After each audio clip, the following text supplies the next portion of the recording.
Hello hello hello, नजर एकदम screen पर। हेलो दोस्तों, आज के इस वीडियो में आपका बहुत बहुत स्वागत है। दोस्तों आज का वीडियो बहुत दिन बाद बना रहे हैं, कोई दिक्कत नहीं। उम्मीद करते हैं आप लोग अच्छे से टीचर्स डे बना लिए होंगे और अब पढ़ाई को सीधा से पढ़ना शुरू कीजिए और एक के बार एग्जाम के बाद रोकना है। एग्जाम से पहले कुछ भी इधर उधर नहीं कीजिए, आराम से मन लगा के पढ़ते रहिए। आज के इस वीडियो में हम देखेंगे कैलकुलस का जो बार बार पूछा जाता है वो ऑब्जेक्टिव क्वेश्चन हम डिस्कस करेंगे। कैलकुलस के मतलब मेनली जो आता है इसके अंदर ये अवकलन और समाकलन आता है, यानी कि डिफरेंशिएशन और इंटीग्रेशन। तो मेनली जो कैलकुलस है डिफरेंशिएशन और इंटीग्रेशन, और भी बहुत कुछ है, लेकिन मेरा जो सबसे मेन काम है इसी दोनों से है। इसी दोनों से लगभग हर साल बहुत ज़्यादा क्वेश्चन पूछा जाता है। अगर हम ऑब्जेक्टिव का बात करते हैं तो इंटीग्रेशन से लगभग 26 को ऑब्जेक्टिव 2024 में पूछा गया है और इससे भी 12-13 को ऑब्जेक्टिव पूछा गया है। यानी कि आप समझिए कि 26 और 13 कितना होता है, 26 और 3 होता है 29 और 29 और 10 39। यानी कि आप समझिए टोटल 50 को ऑब्जेक्टिव आपको बनाना रहता है, जिसमें 39 को खाली यही दो चैप्टर का आता है। तो इसलिए ये चैप्टर आपका इंपॉर्टेंट हो जाता है कैलकुलस। ठीक है, तो चलिए वीडियो को शुरू करते हैं। और कैलकुलस के अंदर जब आप डिफरेंशिएशन और इंटीग्रेशन पढ़ लेते हैं तो कई बार इसमें लोग मिस्टेक करते हैं। क्या गलती करते हैं? जहां डिफरेंशिएशन का क्वेश्चन पूछता है वहां इंटीग्रेशन कर देते हैं, जहां इंटीग्रेशन रहता है वहां डिफरेंशिएशन कर देते हैं। तो क्या गलती होता है, उस गलती के बारे में भी डिस्कस करेंगे। आप लोग डिफरेंशिएशन इंटीग्रेशन पढ़ लिए हैं तब आपको ये वीडियो बहुत अच्छा से समझ में आएगा। अगर ये दोनों चैप्टर आप अभी नहीं पढ़े हैं और एकदम शुरू से पढ़ना चाहते हैं तो प्लेलिस्ट में जाइए, बीडी चैनल पर जाइए, प्लेलिस्ट में जाके देखिए डिफरेंशिएशन का जो बिहार बोर्ड में क्वेश्चन आता है वही हम पढ़ाते हैं। 100% बेसिक से बताया गया है, एक एक क्वेश्चन आपसे बनने का गारंटी है। आप पूरा वीडियो देखिए। फिर इंटीग्रेशन का ये प्लेलिस्ट जाके देखेंगे तो पूरा बेसिक से, इंटीग्रेशन के अंदर 2 चैप्टर है, इंटीग्रेशन पूरा एकदम जीरो से जो भी बिहार बोर्ड में क्वेश्चन आता है और क्वेश्चन बैंक का सॉल्यूशन सब हम इसमें प्लेलिस्ट में करवाए हैं। आप जाके प्लेलिस्ट चेक कीजिए। अब आइए, उम्मीद करते हैं आप जो लोग वो देख लिए हैं सब कुछ, जो इंटीग्रेशन डिफरेंशिएशन पढ़ लिए हैं, अब हम क्वेश्चन प्रैक्टिस करते हैं। क्या गलती होता है वो सब सीखते हैं। चलिए शुरू करते हैं। अब देखिए दोस्तों, हम सबसे पहले ये क्वेश्चन डिस्कस करते हैं। ये क्वेश्चन हर साल बिहार बोर्ड में डेटा चेंज करके पूछा जाता है और इंटीग्रेशन में भी और डिफरेंशिएशन में भी, दोनों में ये पूछा जाता है क्वेश्चन। देखिएगा यहां पर क्वेश्चन बोल रहा है और इसमें हर साल मैक्सिमम बच्चा गलती करते हैं। ये कोई भारी क्वेश्चन नहीं है, लेकिन एग्जाम में क्या होता है कि हम हड़बड़ी में रहते हैं, जल्दी जल्दी क्वेश्चन बनाना रहता है, उसी में हम गलत टिक कर देते हैं और खुश हो जाते हैं और बच्चा को पता भी नहीं चलता और खुश होकर बाहर निकलता है, कहता है कि हम सब बना दिए वहां, जबकि सब गलत बना के आ गया है। तो ध्यान दीजिए क्या गलती होता है। हम सबको पता है यहां क्वेश्चन क्या है, डिफरेंशिएशन यानी अवकलन करना 11 के पावर x का। तो पता है कुछ लोग क्या करेंगे, इसमें कुछ लोग ए ऑप्शन टिक करेंगे, सोचेंगे जो पावर है वो ये है और जो है उसमें से एक कम। ये तो भी सही लग रहा है, हाँ सर जी। अच्छा, कुछ लोग सोचेंगे कि 11 के पावर x है ना, तो 11 के पावर x गुना log x, कुछ लोग ये भी टिक कर देंगे। कुछ लोग ये सोचेंगे 11 के पावर x है ना, तो 11 के पावर x log 11, ये भी तो हमको सेम में लग रहा है, कुछ लोग ये भी टिक कर देंगे। कुछ लोगों को इंटीग्रेशन का फॉर्मूला याद होगा कि 11 के पावर x का इंटीग्रेशन, तो सर 11 के पावर x log 11, कुछ लोग ये भी टिक कर देगा। तो अब इसमें देख के चारों का चारों ऑप्शन आपको सही लगेगा एग्जाम में, लेकिन कौन इसका सही आंसर है ध्यान से समझिए और देखिए इसमें गलती क्या होता है। कुछ लोग इसको इंटीग्रेशन समझ के ये गलती कर देंगे, कुछ लोग यहां पर ये गलती करेंगे, कुछ लोग ये गलती करेंगे। इसका सबसे सही आंसर सी है। अब सी काहे है और ये सब लोग गलती काहे करते हैं, इसका मेन जो सही आंसर है सी अपना बिल्कुल सही आंसर है। ये सब क्या है, गलत है, गलत है, गलत है, गलत है। काहे गलत है आइए हम समझते हैं। देखिएगा इसमें मैक्सिमम लोग गलती करते हैं। ठीक है, देखिए हम सबको पता है कि अगर कहीं पर डिफरेंशिएशन में a के पावर x आता है, ध्यान से समझिए, पावर में x वाला क्वेश्चन को ध्यान से पहचान लीजिए, पावर में x वाला क्वेश्चन को ध्यान से पहचान लीजिए। जब पावर में x रहता है तो इसका फॉर्मूला होता है जो है वही पहले हमको लिख देना है, कोई बुराई वाली बात नहीं है सर। जो क्वेश्चन है उसको उठा के हम लिख दिए, आया कि नहीं आया, आ गया सर। अब गुना में क्या लिखना है, तो गुना में यहां देखिए लॉग के अंदर a लिखना है रे बउआ, क्या लिखना है, लॉग a लिखना है। ये आपका फाइनल आंसर होता है। तो इसलिए 11 के पावर x का अगर हम आपको अवकलन पूछेंगे, डिफरेंशिएशन 11 के पावर x, तो सभी लोग बोलेंगे 11 के पावर x गुना यहाँ 11 है तो यहाँ पर log 11। ध्यान से समझिए, ये सेम प्रकार का दिख रहा है, कौन, ऑप्शन बी। तो यहाँ x है रे बउआ, हमारा x यहाँ पर नहीं लिखाता है, क्या लिखाता है, जो x के नीचे है a है तो यहाँ पर a, 11 है तो यहाँ पर 11। अगर कल को आपको 2025 के एग्जाम में यहाँ पर 13 के पावर x दे देता है तो क्या हम इसका आंसर ये टिक नहीं कर पाएंगे, अरे हाँ ना बोल भाई, आया कि नहीं आया, ये बात आपको समझ में आना चाहिए। इस प्रकार से यहाँ पर 13, 1, 2 कुछ भी नंबर चेंज करके क्वेश्चन पूछता है और लोग घूम जाता है। तो अब इस प्रकार के क्वेश्चन में आप गलती नहीं करेंगे। अच्छा, अब इसी क्वेश्चन में ये तो समझ गए इसका ये आंसर होगा। अभी हम आपके सामने एक क्वेश्चन बनाते हैं और फिर से आप लोग बना के देखिए कि आपका फिर सही होता है कि फिर से आप गलत कर देते हैं। अब क्वेश्चन में हम चेंज करते हैं।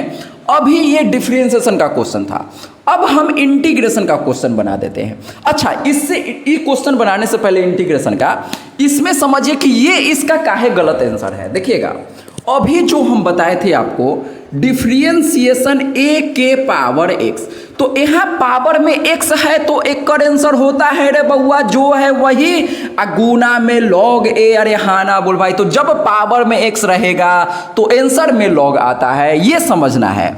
अब देखिए क्वेश्चन, एक और फॉर्मूला आप लोग पढ़े होंगे, x के पावर n, तो x के पावर n रहता है तो हम क्या करते हैं कि जो पावर है उसको गुना में लिखते हैं और x के पावर जो है उसमें से एक कम करते हैं। तो पहले आप इन दोनों में डिफरेंस समझिए। यहाँ पावर में x है तो जब पावर में x रहता है तो log वाला आंसर होता है। तो या तो ये कुछ लोग ये टिक किए होंगे तो थोड़ा सा तो सोचेंगे कि log वाला है, तो इसमें थोड़ा सा मेजर मिस्टेक है, लेकिन ये सही आंसर है इसका, ठीक है। ये थोड़ा सा गलती मैक्सिमम लोग कर सकते हैं हर बारी में। ये समझिए कि ये फॉर्मूला काहे नहीं होगा, ये फॉर्मूला कब होता है जब ऊपर कोई नंबर रहता है, कांस्टेंट रहता है, जैसे 1, 2, 3, 4, 3/2, 4/2, तब ये फॉर्मूला हम लगाते हैं। लेकिन यहाँ पावर में x है तो ये बिल्कुल गलत हो जाएगा। अरे आया कि नहीं आया, ये गलत काहे है, पावर में x है सर जी तो log वाला आंसर होगा, अरे हाँ ना बोलो भाई। तो इसीलिए ये दोनों कॉन्सेप्ट को आप ध्यान रखिएगा। हम पहले ही बताए ऑब्जेक्टिव जो बार बार आता है वो बताएंगे और साथ में जो मैक्सिमम लोग गलत करते हैं वो भी बताया जाएगा। आइए अब हम इंटीग्रेशन का बात करते हैं। सर इंटीग्रेशन में क्या गलती करते हैं, यही क्वेश्चन देखिएगा, आपके सामने हम क्वेश्चन बना रहे हैं। मान लीजिए कि क्वेश्चन पूछा आपसे कि 3 के पावर x का बाबू तुम बताओ इंटीग्रेशन। इसी में फिर डेटा चेंज करके डिफरेंशिएशन इंटीग्रेशन दोनों में सेम फॉर्मूला पर क्वेश्चन हर साल पूछा जाता है, दोनों भी कई बार पूछा जाता है। इसका हम ऑप्शन लिखते हैं तो देखिएगा, ऑप्शन ए में लिखता है 3 के पावर x + 1 अब बटा में x + 1 प्लस के, ठीक है। और ऑप्शन बी देखिए क्या लिखता है, ऑप्शन बी लिखेगा, क्या लिखेगा रे बउआ, देखो 3 के पावर x गुना भगा यहाँ पर log x लिखेगा अब प्लस के।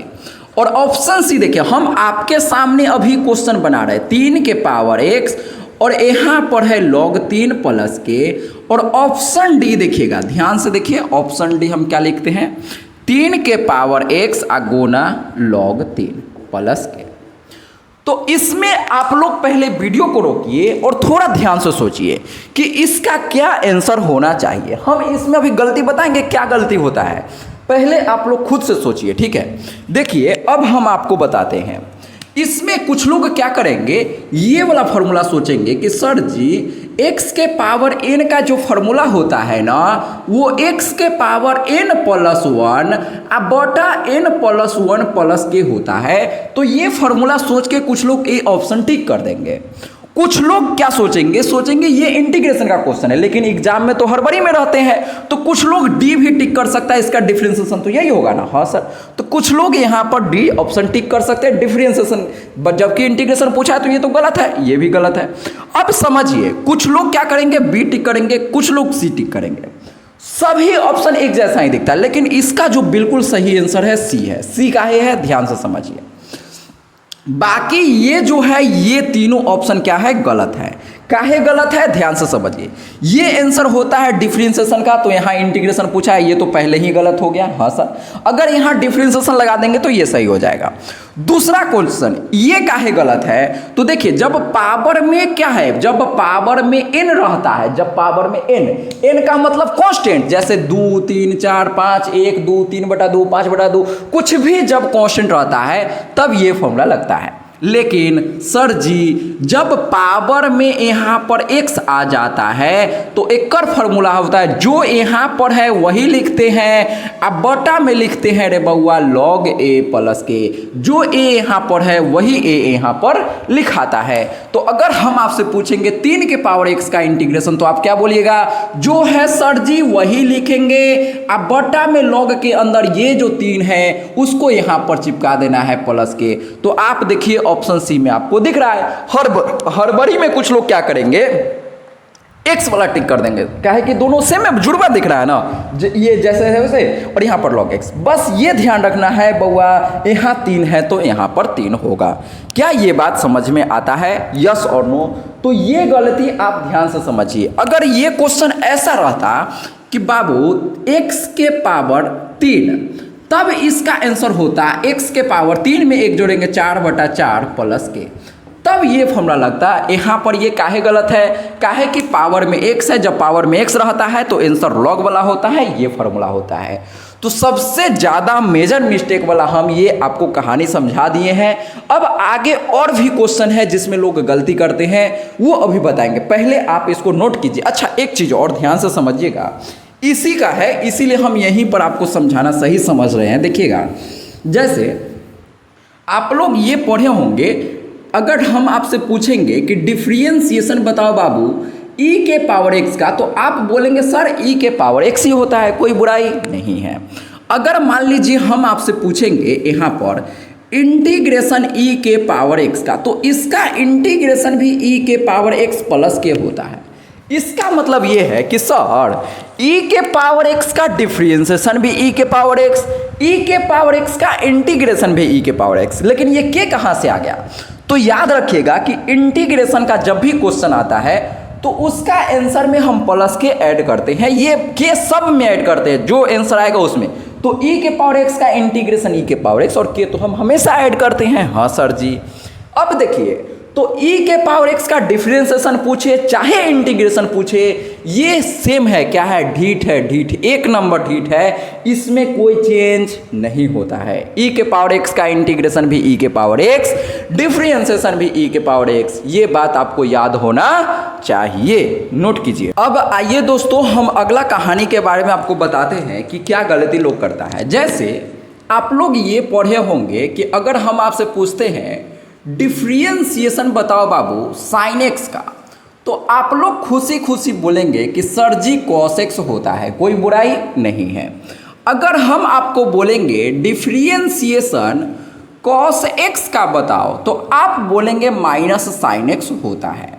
लेकिन जब आप डिफरेंशिएशन सही से पढ़ते हैं तो आप लोग को ये अच्छा से याद होता है। अब देखिए, अगर इंटीग्रेशन का हम बात करें, तो अगर हम आपसे पूछेंगे साइन एक्स का इंटीग्रेशन, तो आप लोग बोलिएगा माइनस कॉस एक्स प्लस के। अगर हम आपसे ये पूछेंगे कि कॉस एक्स का इंटीग्रेशन क्या होगा, तो आपको बोलना है साइन एक्स प्लस के। तो आप बोलिएगा सर इसमें कहाँ कुछ गलती, हम तो गलती ही नहीं करते हैं। तो ध्यान से समझिए, इसमें हम लोग क्या करते हैं, प्लस माइनस में गलती करते हैं। जैसे ये ध्यान रखिएगा, पहले हम सही तरीका समझाते हैं, फिर आपको बताएंगे गलती लोग क्या करते हैं। देखिएगा, यहाँ डिफरेंशिएशन में क्या होता है कि जिसका क्वेश्चन सी से शुरू होता है, ध्यान से समझिए, डिफरेंशिएशन में क्या होता है कि जेकर क्वेश्चन सी से, ई क्वेश्चन है तो क्वेश्चन सी से शुरू होता है तो आंसर में माइनस आता है। किस में? डिफरेंशिएशन में। इंटीग्रेशन में क्या होता है कि जेकर आंसर में सी आता है, ध्यान से समझिए, इंटीग्रेशन में जेकर आंसर में सी आता है उसमें माइनस का चिन्ह आता है। तो लोग यही गलती करते हैं। कई बार अगर हम आपसे पूछते हैं ना कि साइन एक्स का डिफरेंशिएशन क्या होता है, तो कई लोग माइनस कॉस एक्स बता देते हैं। पता है क्या है, इंटीग्रेशन वाला याद रहता है कि क्वेश्चन में सी तो ये माइनस, तो जबकि डिफरेंशिएशन में नहीं, ये इंटीग्रेशन में होता है रे बाबुआ।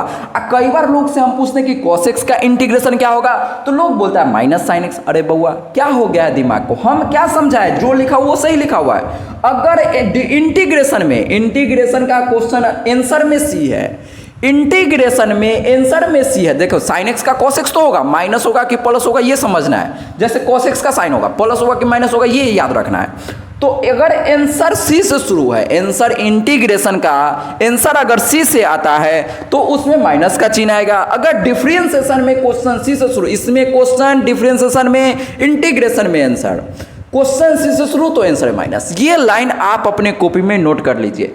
चलिए आज के इस वीडियो को हम यही खत्म करते हैं। ये वीडियो बहुत छोटा होगा हम जानते हैं। अगला वीडियो में आप किस प्रकार का इंटीग्रेशन डिफरेंशिएशन का ऑब्जेक्टिव का वीडियो देखना चाहते हैं या सब्जेक्टिव, देखिए मेरे पास बहुत सारा क्वेश्चन बैंक का क्वेश्चन लिखा हुआ, ऑब्जेक्टिव सब्जेक्टिव सारा, सभी चैप्टर का। आप लोग किस चैप्टर का 5 अंक वाला क्वेश्चन का सोल्यूशन देखना चाहते हैं, 2 अंक वाला, जो भी आप वीडियो देखना चाहते हैं आप कमेंट करके बताइए। नेक्स्ट वीडियो 100% उसी टॉपिक पर आ जाएगा। चलिए दोस्तों मिलते हैं नेक्स्ट वीडियो में। अगर ये वीडियो आपको अच्छा लगा है तो जरूर से लाइक कर दीजिए। मिलते हैं नेक्स्ट वीडियो में। जय हिंद, जय भारत, वंदे मातरम।